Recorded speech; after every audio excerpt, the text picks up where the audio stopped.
Tiene que existir flexibilidad, como dice Gabriel Ferrer. Tiene que haber apertura de mente para poder optimizar la gestión del talento en las empresas españolas. Las empresas aportan valor a través de sus trabajadores, eso deben tenerlo siempre claro. Por tanto, gestionar ese talento, atraerlo y, sobre todo, mantenerlo, que es lo más complicado, es uno de los grandes desafíos a los que se enfrentan, sobre todo, las empresas innovadoras.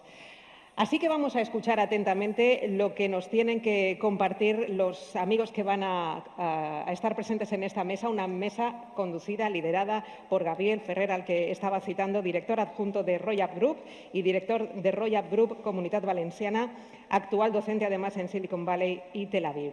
Así que, Gabriel, cuando quieras, adelante.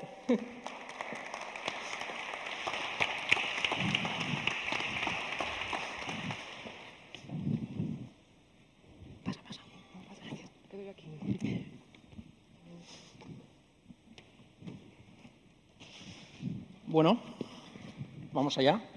Vamos allá. Buenas tardes a todos.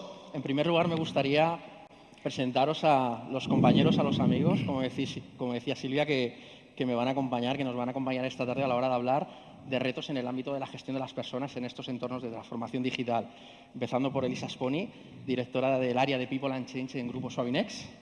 Leticia González, CMO, directora de marketing de Sesame, es decir, una de nuestras anfitrionas.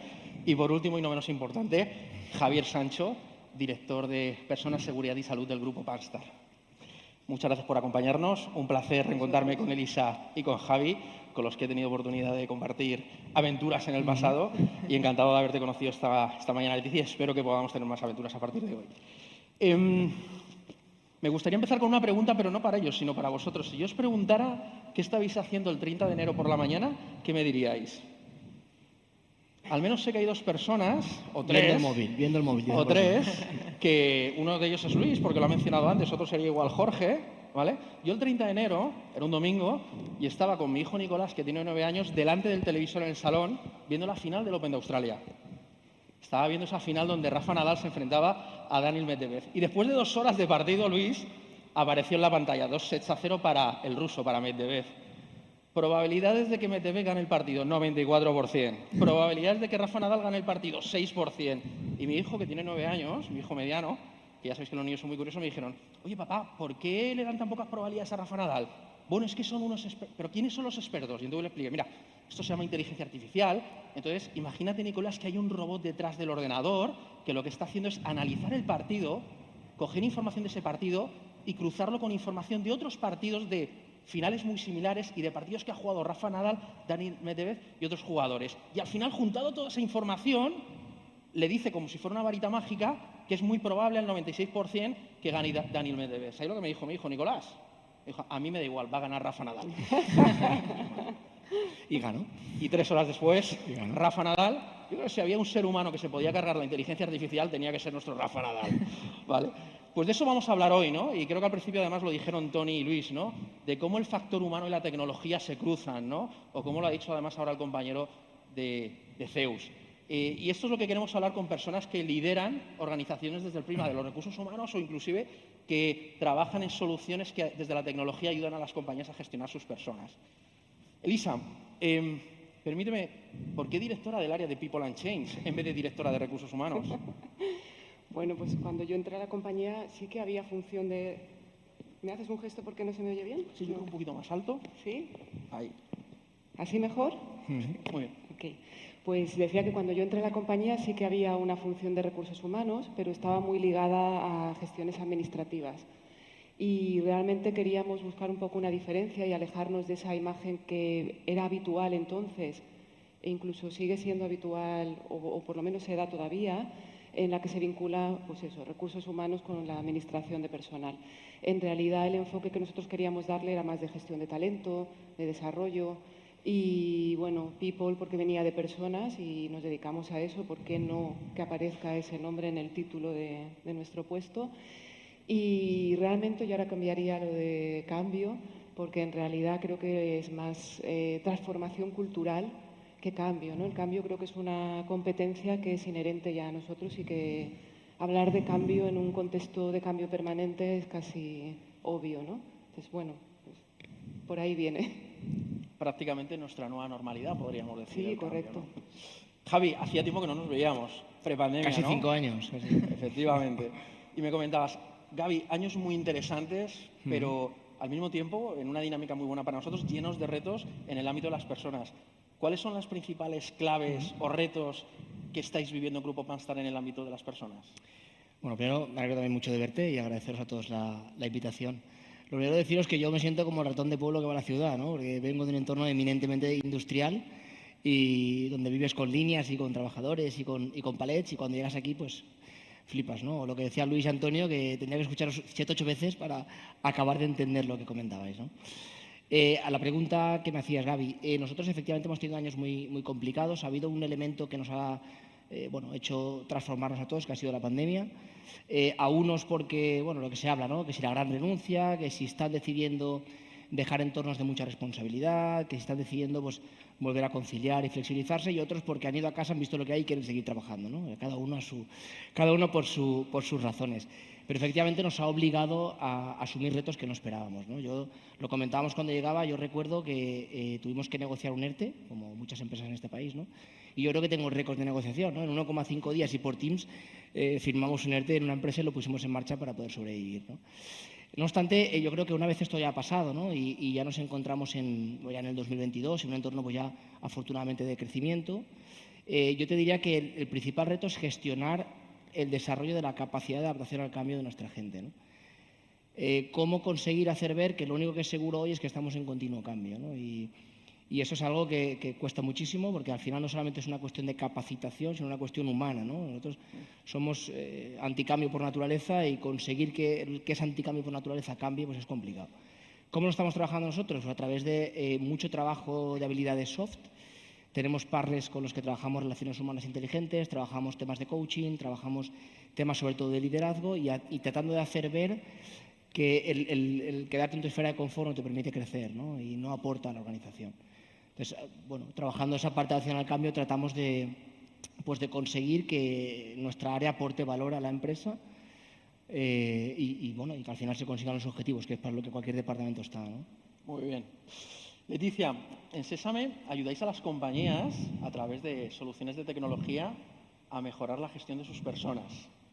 Muchas veces estamos hablando a lo largo de esta tarde y últimamente en este término que hablamos de la transformación digital de los negocios, la transformación digital de las organizaciones. Quería preguntarte, Leticia, ¿qué claves consideras que son importantes a la hora de poder tener éxito en una transformación digital en cualquier tipo de compañía que pudiéramos tener en la Comunidad Valenciana?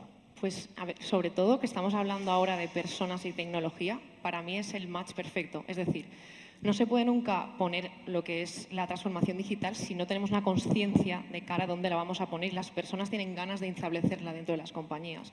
Sobre todo en la parte de recursos humanos o en la parte de marketing, ¿no? Tenemos la decisión de, oye, nosotros mismos, os voy a contar nuestro propio caso, porque cuando yo llegué a Sésame, pues éramos un departamento muy pequeñito en la parte de marketing, en la cual estábamos el director comercial y yo, y decidimos pues crear, ¿no?, lo que sería el pipeline de cómo sería esa aventura de cada persona que entrara dentro de Sésame. Entonces, pues bueno, nos surgían 1000 dudas, 1000 preguntas, y era como, ¿pero cómo lo establecemos? Entonces, pues a través de ahí era como un CRM, teníamos Zoho anteriormente, y decidimos pasar a HubSpot. Bueno, se puede usar Salesforce, cualquier CRM, ¿no? Lo importante era plasmar muy bien el camino que queríamos lograr hasta allí. Entonces, ya con eso empezábamos a esa transformación de 2 departamentos, tanto el de marketing como el de ventas, a poder implementarlo, pero sin una lógica y sin las personas, porque luego era, oye, que esto lo vamos a trasladar, y ya entran tanto las competencias, tanto digitales, de nuestro Sésame os diría, somos todos jóvenes los que lo formamos, y al final esa misma conciencia que decimos, no, es que vea por generaciones, no tiene nada que ver. Nosotros éramos todos jóvenes, íbamos a implementarlo dentro de Sésame, y lo que nos encontramos era que nadie quería cambiar de Zoho a HubSpot, ese cambio que era para mejor, o es lo que pensábamos, ¿no? Entonces fue como, bueno, vamos a tener que sentarnos con todos, explicarles por qué esto nos va a aportar ese cambio y cómo vamos a ahorrar tiempos, cómo vamos a mejorar, cómo vamos a alinear marketing con ventas, la brega de cada día, ¿no?, entre los departamentos de marketing y comercial. Entonces, ya con esto, incluso ya gestionando personas, nos dimos cuenta que esa parte de las personas, de la conciencia de cómo transmitimos y comunicamos al resto de equipo, que vamos a incluir nueva tecnología, nuevos procesos, nuevas metodologías, nuevas herramientas, es imprescindible. con esto trasladado al mundo de las personas y de recursos humanos, nos hemos dado cuenta, con tantos clientes, casi ya más de 6.000 clientes que tenemos, que son los departamentos que van más hacia detrás, o sea, son los que están ahora en ese proceso de digitalización que al final tanto está costando, porque para ellos quitarle un Excel, que ya estaban, digamos, digitalizándose, pero no transformándose digitalmente, era como, no me lo quites, o sea, esto es, pero vas a tener algo mejor, vas a tener todo centralizado en una herramienta, vamos a poder traquear, analizar cómo se está comportando la gente en cada ámbito de todo lo que engloba en la gestión de personas. Pero bueno, era como muy raro todo, ¿no? Entonces, ahora estamos en ese proceso, estamos incluso analizando pues datos como intentamos, cómo vamos a retener ese talento, no retener, quiero decir, fidelizar, porque no me gusta decir retener, pero sí fidelizar ese talento para tenerlo dentro de las compañías y que no se vaya. ¿Con qué datos lo estamos midiendo? ¿La rotación es alta, es baja? ¿Qué me está pasando? Entonces sí que nos hemos dado cuenta que cada vez más todos los departamentos, incluso el de personas, que es el que pensamos que todavía le cuesta mucho más por procesos burocráticos, leyes que todavía están ahí, pero otros procesos todavía que les cuesta meterse en el papel de la digitalización, están cambiando y van a cambiar, y estamos tratando ya a personas como personas individualizadas, ¿no? O sea, cada uno quiere una cosa. Yo como manager, ¿cómo lo sé? Tengo que estar mirando a través de la tecnología, si yo les estoy mandando, por ejemplo, una pequeña encuesta todos los viernes, ¿cómo me están respondiendo? Si mando un comunicado dentro de comunicación interna, ¿me están respondiendo? ¿Puedo ver la tasa de apertura de este comunicado que estoy lanzando a nivel de mi compañía o mi departamento? Como manager tengo que saber a través de datos o herramientas digitales que me ayuden a conocer todas las personas que tengo dentro del departamento o a nivel recursos humanos de toda la compañía. Entonces, ahí sí que la tecnología aporta mucho, el IA va pisando muy fuerte también y creo que es el siguiente paso, pero la importancia de poder aportar tanto en personas como en tecnología en cada ámbito de las compañías. Ok. Hilando un poco, es importante tener una cultura fuerte e identificable, pero al mismo tiempo muy orientada a que el cambio esté en el ADN, que además apostando por el desarrollo y la capacitación del equipo para que a través de esos programas de desarrollo de soft skills, etcétera, que tengan esa facilidad de adaptarse y vivir el cambio, ¿no? Porque la tecnología al final ya no es algo tangencial, sino que está un poco como en el core de nuestras compañías, es un must, ¿no? Entonces, en muchas compañías estamos viviendo procesos que estamos incorporando estos conocimientos o estas competencias digitales, como decía Leticia. Elisa, ¿cómo estáis incorporando vosotros ese conocimiento o impulsando, desarrollando a nivel interno las competencias digitales del equipo? Pues, bueno, más allá de la parte formativa, que yo creo que es importante, y al final cuando uno no sabe de algo, pues tiene que aprenderlo. Y siempre nos hemos preocupado de buscar pues aquellos partners en los que confiábamos porque la metodología pues nos parecía que era la correcta. Más allá de eso, yo creo que son cosas que tienes que vivir en el día a día, ¿no? Y cuando hablamos de esa transformación digital, que es una palabra muy grande y que a muchas compañías nos ha costado mucho dinero, mucho tiempo y que a veces se ha quedado pues en algo mucho más pequeño de lo que pensábamos, creo que esa transformación no se puede dar si no de alguna forma la vas alimentando y vas nutriendo con cosas, con pequeños detalles día a día, ¿no? Entonces, por ejemplo, nosotros vivimos, antes mencionabas, Javier, esos momentos críticos que hemos vivido y desde luego para todos el momento de marcharnos a casa en marzo de 2020 pues fue crítico. Desde el punto de vista de los departamentos, áreas de recursos humanos, personas, talento, uno de los grandes hándicaps fue que la gente se iba a su casa y en muchos casos no había ni siquiera ordenadores que se pudieran llevar o, por supuesto, conectarse a la empresa. Nosotros, por ejemplo, llevábamos mucho tiempo ya trabajando con portabilidad y eso fue sencillísimo. Entonces, ¿es digitalizar una empresa o adquirir esas competencias, el tener un portátil y poder conectarte donde quieras en un espacio? Pues a priori podríamos decir, pues no, ¿no? Eso es otra cosa. Bueno, pues de alguna manera sí que vas creando esa manera de actuar en tu día a día que hace que la gente entienda la tecnología, la digitalización como algo que te acompañe, que te ayuda y no como algo que de momento deja a las personas al margen y solo miramos datos. Creo que... Javi, en vuestro caso, en Grupo Panstar, ¿cómo estáis incorporando y desarrollando las competencias digitales? Yo creo que antes de esa parte hay un elemento muy importante en la parte tecnológica, ¿no? En la parte de habilidades digitales, y es entender muy bien cuál es el proceso que tú tienes, ¿no? Yo creo que antes de determinar incorporar nueva capacitación externa o desarrollarla interna, tienes que saber qué es lo que quieres. Oye, qué proceso tienes, cómo lo quieres crear, cómo lo quieres desarrollar, y cuando eso lo tienes claro, lo pones en práctica. Cuando lo pones en práctica, entonces decides qué herramienta pones para que te ayude, qué persona te aporta un conocimiento, una capacitación que no tienes, o qué formación o capacitación le das a alguien que tienes internamente que quiere crecer y que te lo puede aportar, ¿no? Nosotros partimos de ese análisis, es decir, no ir al mercado a buscar o ir a... Porque además esto son inversiones muy fuertes, ¿no?, en materia tecnológica, en formación. Antes de ello, analizar lo que tenemos, qué queremos y si el proceso ya está en marcha o no.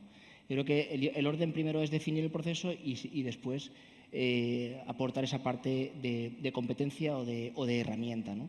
Nosotros, en nuestro caso, lo que estamos haciendo es eso. Tenemos ya la parte de proceso analizada y ahora, pues por fases y por departamentos, vamos intentando buscar cuál es el mejor elemento. Pues no sé, por poner un ejemplo concreto, en la parte de logística y supply chain estamos trabajando con SAP, con la parte de su herramienta para SAP, y lo que nos hemos dado cuenta es que cuando vas al mercado hay 4 profesionales capaces de ello y tenemos que desarrollar a alguien de dentro, ¿no? Sabemos cuál es el proceso, lo hemos definido y ahora es cuando capacitamos a alguien internamente para crearlo, ¿no? En cada caso, pues en función de la necesidad lo cumplimos. Okay. Leticia, se lleva escuchando mucho tiempo que uno de los riesgos que tiene la inteligencia artificial, el machine learning, es que va a sustituir al ser humano en determinadas funciones, tareas o puestos de trabajo, ¿no? Pero por otro lado hay otra línea de pensamiento que eso no lo ve como una amenaza, sino que lo ve como una oportunidad. Y se habla del concepto de superequipos, donde las compañías vamos a tener equipos que van a estar conformados por humanos y tecnología y que desde las áreas de talento vamos a tener que gestionar estos equipos. ¿Cuál es tu opinión al respecto de cuál va a ser la evolución de la integración de este tipo de tecnologías exponenciales que cada vez automatizan más tareas y procesos y el conflicto o oportunidad que se va a generar con las personas? Yo creo que sí que va a llegar un punto en el que ciertas tareas, la inteligencia artificial entre a formar parte de nuestras vidas.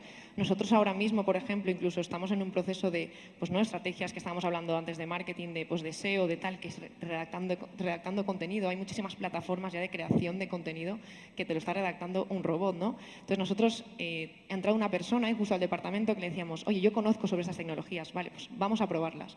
Somos los primeros en poder probarlas. No tenemos todavía lo que son los datos ni cómo si nos ha funcionado, si Google nos ha penalizado, no lo sabemos aún, pero sí que vamos a probarlo. Sí que pensamos que en ciertas tareas dentro de las compañías o de departamentos pueden aportar esa reducción de costes, ya no a nivel personal, sino a nivel de tiempos, de que una persona tenga que estar gestionando, pues por ejemplo, la parte del contenido que te estén gestionando o cierto de otros puntos. En la parte más de personas, de People Analytics, sí que también hemos comentado la parte de cómo influenciará, ¿no?, la parte de inteligencia artificial en esta parte. Yo creo que aquí sí que nos ayudará también, sobre todo más lo que nosotros pensamos cuando estás mirando las personas no como datos, sino qué datos te están aportando las personas, que al final las miramos de forma calitativa, pero de algún punto cómo están interactuando, podemos tomar decisiones a través de esto. Entonces sí que creo que igual llega un punto en el que, pues, por ejemplo, me están generando ciertos datos o esté llegando a mí cierta información, que haya una herramienta de inteligencia artificial que me pueda decir, esta persona, me salga una alerta que me diga, oye, cuidado con esta persona porque igual se te va de la compañía porque hayamos puesto unos filtros de no ha interactuado de esta forma o tiene ciertos filtros en las compañías que me esté dando un indicador en el cual yo me tenga que estar preocupando porque se vaya a ir de la empresa y no quiera o pueda tomar decisiones anticipadas a las que ahora estamos tomando, ¿no?, que igual ya es tarde. Entonces sí que creo que en esa parte nos va a ayudar de cierta manera, pero no creo que vaya a suplir a personas, sino va a ayudar sobre todo a que vayamos más rápido como de lo que vamos ya, porque será más multitask de lo que estábamos acostumbrados. Muy bien. Una de las debates o preguntas que el último año y medio más he escuchado en cafés con colegas o en foros, ¿cómo estás gestionando tu modelo de presencialidad? ¿Vale? Entonces, en pandemia descubrimos que se podía trabajar de forma distribuida, en formato teletrabajo, después en modelo híbrido, y en esta mucha gente le llama normalidad o nueva normalidad. En este entorno que estamos actualmente hay diferentes enfoques al respecto de volver, no volver, modelos híbridos. Elisa, más allá de que nos cuentes cómo lo estáis gestionando en Soavines, ¿cuál es tu visión al respecto de hacia dónde vamos? Lo gestionamos como podemos, porque nosotros además tenemos dos realidades. Igual que le pasa a Javier, nosotros tenemos fábrica y evidentemente en la fábrica es muy difícil introducir el teletrabajo, pero estamos todos juntos y ahí se crea siempre esa dificultad de por qué yo sí y el otro no. A ver, yo creo que vamos claramente, cuanto menos, a un modelo híbrido, sin duda. Entre otras cosas porque uno de los retos principales que tenemos es la captación de determinados talentos que no están al lado de tu casa. Empezando por ahí, pues para mí es claro que vamos, como digo, como mínimo a un modelo híbrido. Nosotros, efectivamente, pues la pandemia provocó que agilizáramos un poco algo que ya teníamos en la cabeza y lo que hacemos actualmente es todos, excepto, como os decía, la parte de planta, que evidentemente va por turnos y no cabe, va por turnos y además físicamente, todos podemos teletrabajar un tope de tiempo, que es un 30% de nuestra jornada, lo elegimos como queremos, no hay una pauta, hay otras compañías que sí que se van los lunes o los viernes, nosotros decidimos cada uno en el momento que queremos, cuando nos queremos ir, no tenemos que avisarlo ni con antelación ni nada. Y luego sí que hay determinadas posiciones que por sus características, por la dificultad de captación, pues teletrabajan al 100%. Y bueno, pues igual que en su momento hicimos esa adaptación al mundo digital y esa transformación digital, pues ahora también tenemos que adaptar nuestra cultura a muchos entornos de trabajo. Yo creo que tienen muchas ventajas, la que acabo de decir claramente y otras muchas, y creo que requiere también pues, de una adaptación importante para que no tenga grandes inconvenientes, porque sí que es verdad que esa sensación de equipo, de nos vamos todos a comer al comedor y ese tipo de cosas que de alguna forma también hacen empresa, pues ya no las tenemos. No digo que sea malo, simplemente que hay que adaptarse y trabajar un poco más en esa dirección. Javi, ¿cuál es tu punto de vista? A mí, Gaby, lo estoy escuchando, lo comparto plenamente porque nuestro entorno es muy similar, ¿no? Tenemos gran parte industrial y en esa parte es muy complicado. Pero más allá de lo que nosotros estamos haciendo, porque al final también la cultura de la empresa marca qué puedes hacer y qué no, ¿no? Por la historia que tiene, nosotros somos familiares y son cambios culturales que cuestan realizar en empresas como la nuestra, ¿no? Lo que sí que, por la experiencia que tengo, lo que comento con colegas, yo creo que la gente, con la evolución de este tiempo, lo que quiere es poder elegir, ¿no? Yo, por ejemplo, para explicarlo siempre pongo un ejemplo, y es mi caso. Yo siempre disfruto las vacaciones por circunstancias personales y familiares en el mes de agosto. Pues tengo, no sé, 2 semanas, 3 semanas. Claro, pero lo hago porque quiero, ¿no? Si a mí me dijeran mañana, oye, te vas a tal empresa, te vamos a pagar más, pero tus vacaciones van a ser seguro del 1 al 15 de agosto, fíjate que es lo mismo que hago, pero el hecho de bloquearme porque sí eso me genera una insatisfacción que quizá me haría elegir otra cosa, ¿no? Entonces, yo creo que esto un poco es lo mismo. Al final, yo creo que cada uno tenemos una percepción de la cuestión. Algunos prefieren trabajar en casa, otros prefieren trabajar en la oficina. Yo, por ejemplo, pues trabajo más a gusto en la oficina que en casa por mis circunstancias, ¿no? Tengo hijos pequeños y me cuesta. Pero entiendo que haya gente que no, ¿no?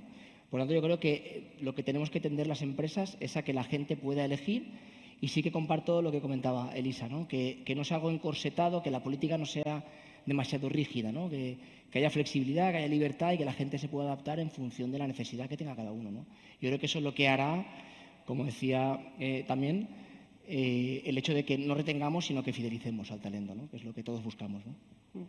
Me gusta ese concepto, ¿no? De querer elegir, porque tiene que ver con escuchar, con conocer a tu equipo. No solamente qué capacidades y habilidades tienen para aportar valor, sino qué inquietudes y qué necesidades tienen, ¿no? Para que ellos te van a dar pistas si les preguntas, para que diseñemos las organizaciones donde pueden aportar ese valor. En estos entornos de transformación, Leticia, vuelvo con lo que estábamos hablando antes, lo que estamos viendo es que las organizaciones cada vez son más líquidas, o al menos el entorno requiere que sean más líquidas, ¿no? El otro día leí que España está en la posición 12ª en el ranking de países con empresas ágiles. ¿Cuál es tu visión al respecto de la agilidad dentro de las empresas españolas? Yo creo que todavía tenemos mucho que hacer, mucho, bastante, porque cuando te das cuenta de cuando estás viviendo fuera, ¿no? Yo he tenido la oportunidad pues, de estar viviendo en California, en Londres, en otras ciudades, y puedes ver la agilidad que tienen otras compañías, y cuando vienes aquí ves todo que empresas, ¿no?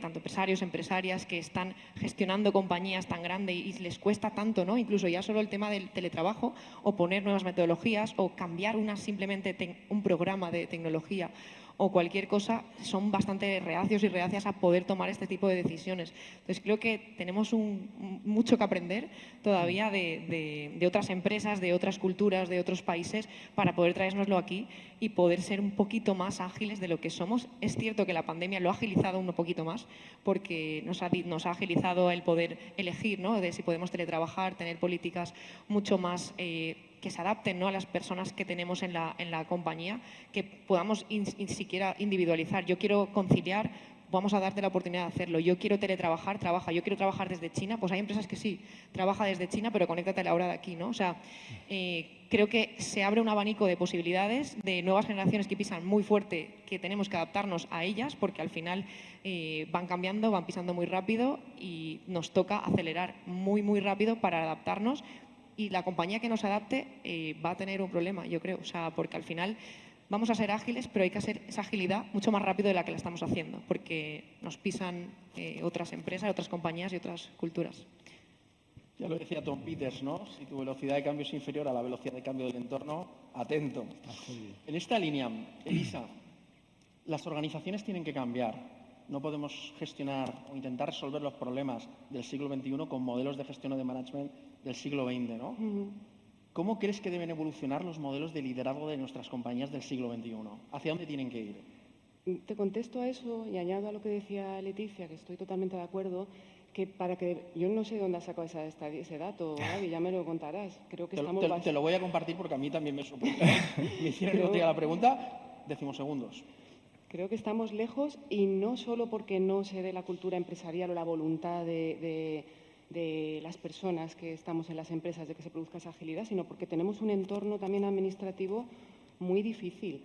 Por ejemplo, hablamos mucho de flexibilidad horaria y luego tenemos la obligación de hacer un control de presencia que hace que esto sea bastante complicado. Entonces, veremos ese dato, tengo mucha curiosidad. En cuanto a hacia dónde evolucionamos, pues yo creo que los modelos de liderazgo tienen que ir hacia tener líderes lúcidos. Y digo lúcidos, no lucidos ni que se luzcan, que es distinto. Líderes lúcidos, que sean claros y que sean ágiles, que sepan no solo gestionar con claridad y con agilidad, sino compartir también con claridad y con agilidad. Vamos claramente hacia modelos colaborativos, modelos mucho más inclusivos y creo que modelos también mucho más transparentes, ¿no? Y hemos tenido antes una demostración de tener el dato en tiempo real y con claridad para todo el mundo. Entonces, hacia ahí es donde creo o me gustaría pensar que estamos yendo y que tenemos que ir. Muy bien. Una última pregunta para terminar para los tres. Está claro que el COVID nos ha dejado obsoleto este término de entornos VUCA y hemos descubierto que estos entornos VUCA además pueden ser muy hostiles y, por supuesto, son claramente digitales. Si tuvierais que dar una visión vuestra al respecto de 2023, ¿cuáles deberían ser claves donde pusiéramos atención en nuestras organizaciones en materia de personas? ¿Cuáles serían? Javi, empiezo por ti. Yo creo que la clave va a estar en la adaptación, yo lo decía al principio, ¿no? En la capacidad de adaptación de la empresa a las necesidades de las personas. Y por lo que le preguntabas antes también a Elisa, y desde el punto de vista del liderazgo, ¿no? Yo tengo un mantra que es la cuestión del ejemplo, ¿no? El ejemplo no es una forma de influir, sino la única forma de influir. Entonces creo que hacia donde tenemos que movernos, y creo que debemos hacerlo para continuar aportando valores del área, es a que esos líderes den ejemplo, que hagan lo que hagan lo que dicen, ¿no? Porque muchas veces te encuentras lo contrario. Y en este sentido, que tengan esa capacidad de adaptación hacia, la gente al final lo que quiere ahora es entornos pues, más saludables, entornos más cambiantes, entornos en los que tengan más flexibilidad, en los que puedan elegir un poquito más. Bueno, pues creo que toda organización que tienda hacia ahí se va a acercar más a la expectativa de las nuevas generaciones y va a poder aportar más valor, ¿no? Yo hacía un estudio el otro día de mi empresa y veía que solo nos queda un 10% de baby boomers, ¿no? Y la cultura va más ligada, de la empresa va más ligada con eso que con las otras generaciones. Y luego tenemos un 40% de gente que ya no sé en qué letras se encuentran de las generaciones, que yo lo defino como que hay 40% de gente en mi empresa que yo ya no entiendo, ya no sé lo que quieren, ¿no? Yo creo que lo que tenemos que entender en el 23 es a entender bien cada uno que quiere, dar ejemplo, escucharles y tratar de hacer una propuesta de valor que realmente les dé lo que necesitan y no crear algo estándar en lo que, oye, esto es lo que damos y si te gusta bien, si no también, ¿no? Hay que escuchar, atender y adaptarte. Gracias, Javi. Leticia, ¿qué claves nos compartes para 2023? Yo estoy muy de acuerdo con Javi. Al final lo hemos estado comentando a lo largo de esta mesa también, sobre todo el hecho de individualizar a cada una de las personas que tenemos dentro de la compañía.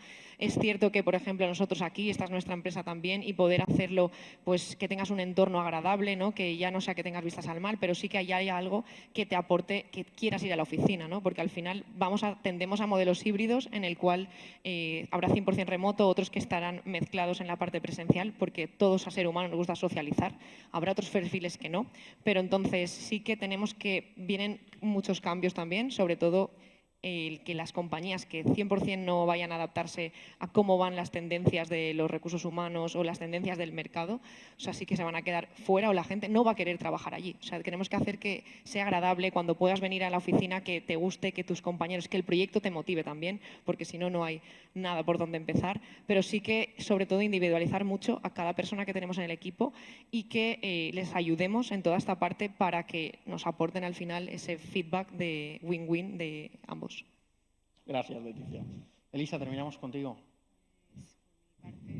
No se oye, ¿no? Ahora sí. Ahora sí. Vale, pues efectivamente, además de esa convivencia de generaciones y de esa customización un poco de nuestra oferta, yo creo que no debemos de dejar de poner el foco en el bienestar emocional y en la salud emocional. Antes has comentado ese movimiento de la gran renuncia que viene de Estados Unidos y que en España probablemente no se dé, pero no se dé no porque no se quiera, sino porque tenemos hipoteca, porque tenemos ese gesto cultural de que aquí tenemos que trabajar durante no sé cuántos años en la misma empresa.